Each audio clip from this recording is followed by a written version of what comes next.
Hi Bomb.com moms, welcome back to my channel. My name is Charla, and on this channel I share tips, tricks, and hacks on continuing to be a Bomb.com mom. If you're interested, keep on watching.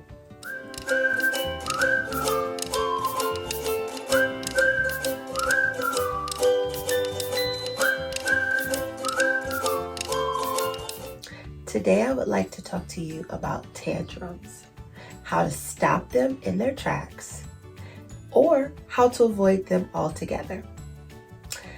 On my journey of raising children and taking care of children in a childcare setting, I have come across a little technique that I use to, number one, stop tantrums right in their tracks.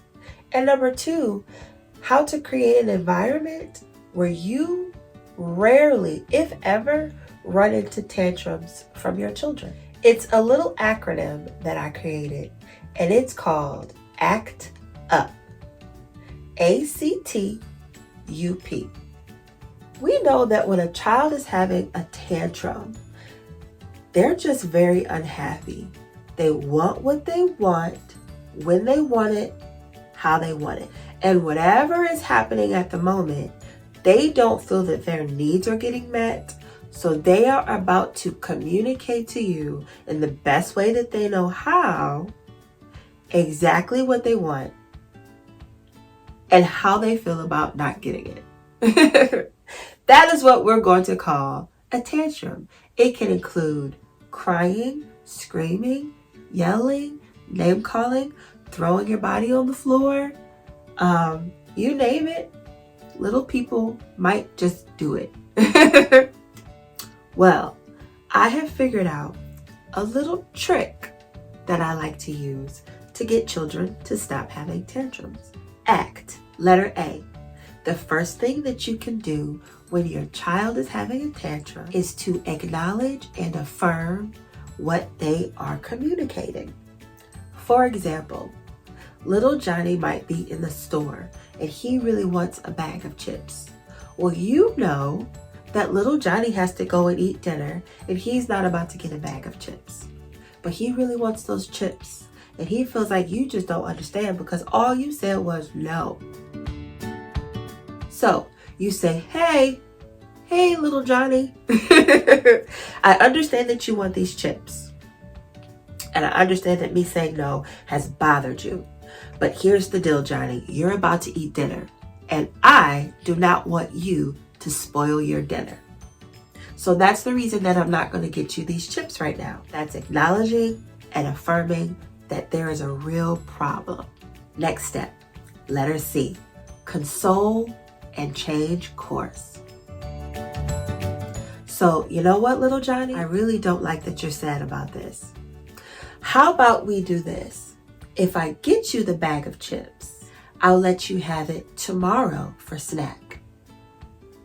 Or if you don't want to get the bag of chips, all right, little Johnny, how about I don't get you the chips today, but what I can do is pick something that you can do.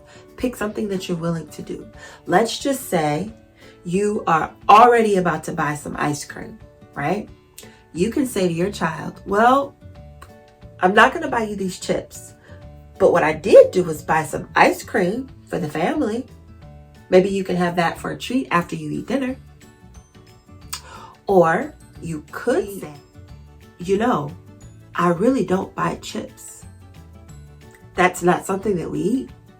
So I really don't want to change that. How about instead of buying you those chips, I know what you really like. You like grapes. Would you like some grapes, Johnny? Johnny's probably gonna say yes. Probably. I don't know. But you console him by saying, hey, I really don't want you to feel sad about this. The next thing is letter T. That stands for transition. You have already acknowledged that this is a real problem. You said, hey, this is what I can do. And then You transition that. You take them to do exactly what you said you were going to do. And you turn that bad boy right on around. Now you have little Johnny's attention. Now you can talk to little Johnny about something that's going to make him happy. Hey, little Johnny, can you help me look for the chicken nuggets in aisle 7? Hand him something to hold. Hey, little Johnny, can you hold this? Give him a loaf of bread and tell him that he's now in charge of the loaf of bread until you go and find that ice cream. If there's ice cream already in the cart, because you're going to use that as a little tool, then you say, hey, how about we go and get a cone for our ice cream? What do you think? Whatever you can do to fill in the blank. It doesn't necessarily have to be getting a food option, but it's just transitioning that child from having a total meltdown to now you have won them over and you have them on your side. So now you're in charge. That takes us to up. First letter is U. This is for you, parents. I need you to understand that this is a real issue for your child. Imagine this. You go to work one day and Susie, yet again, has used your coffee cup. Now, you have said to Susie, please don't use my coffee cup. And you have said it nicely so many times.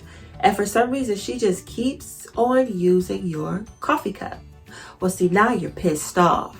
And you're about to go up in Susie's office and let her know, where is my mother coffee cup?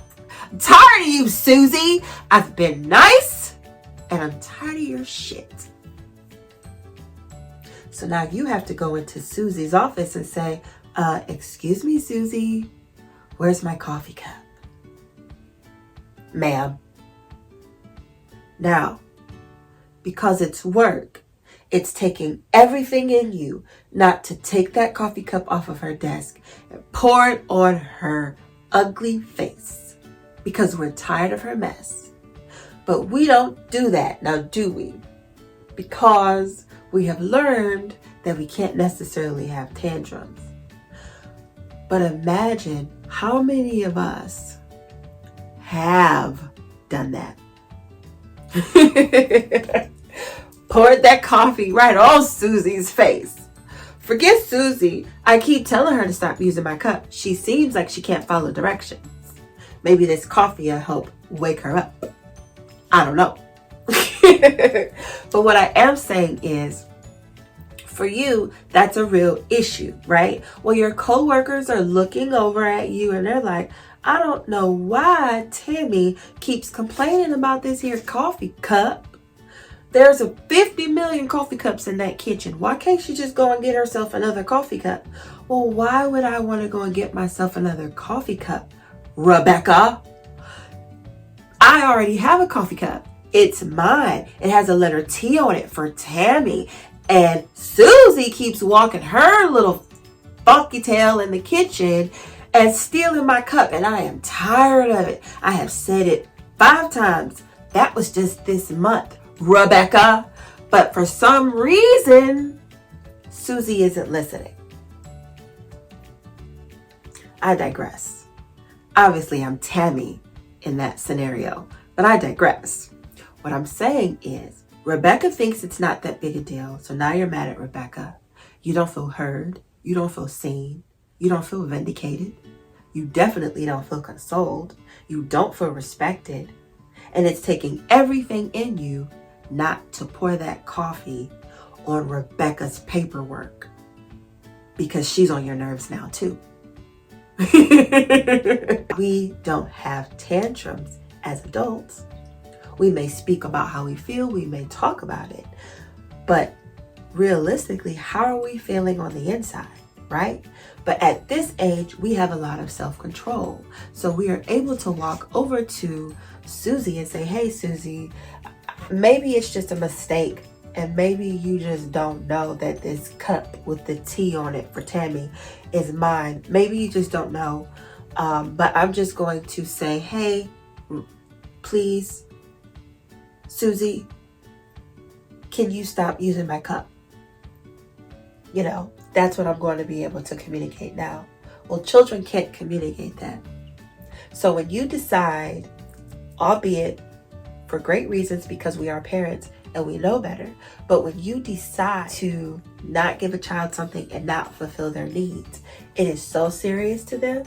They are not making it up. They are not faking. They are not overreacting, because those are the important things in their world. Which takes me to letter U. Letter U is for understanding that these are real problems that these children are facing. How many times has your child wanted a specific toy and had a mini breakdown because they couldn't get it? And you thought to yourself, boy, please, it's just a toy. There are more important things for mommy to worry about other than me worrying about getting you that toy. How many times?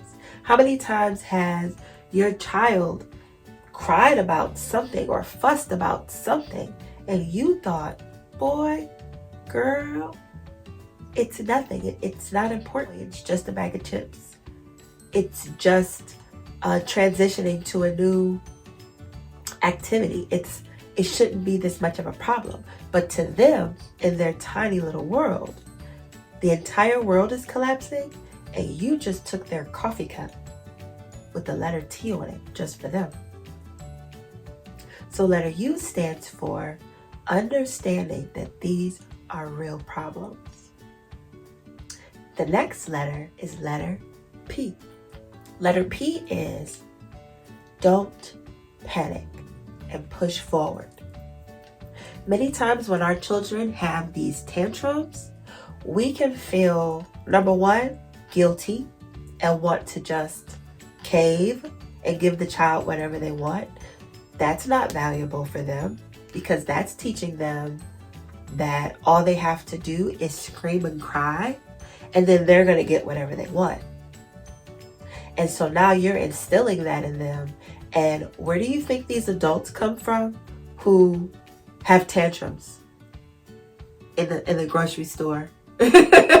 Who can't regulate themselves because someone has made them upset, so they decide to just go off. It comes from the childhood when children aren't taught how to regulate their feelings. And they're definitely not taught that their needs are valid, because a person who thinks that their needs are valid has no problem with effectively communicating what they need if they felt validated.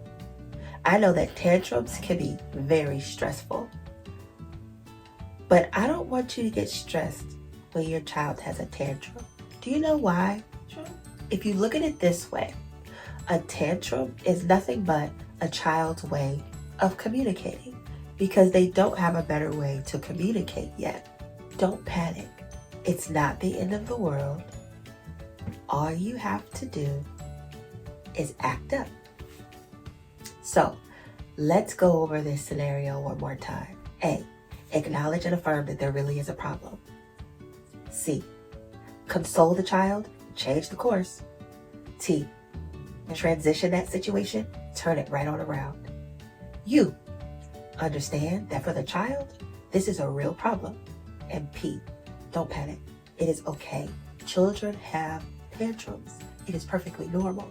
But if you want to minimize them and you want to cut them out completely, start acting up. I hope this helps. If it did, please tell me down in the comments. Also share with me any things that you like to do when you're experiencing a child having a tantrum. If you like the content that I share on this channel, please like and subscribe.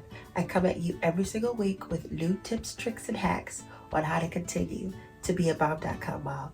Until next time, peace and love.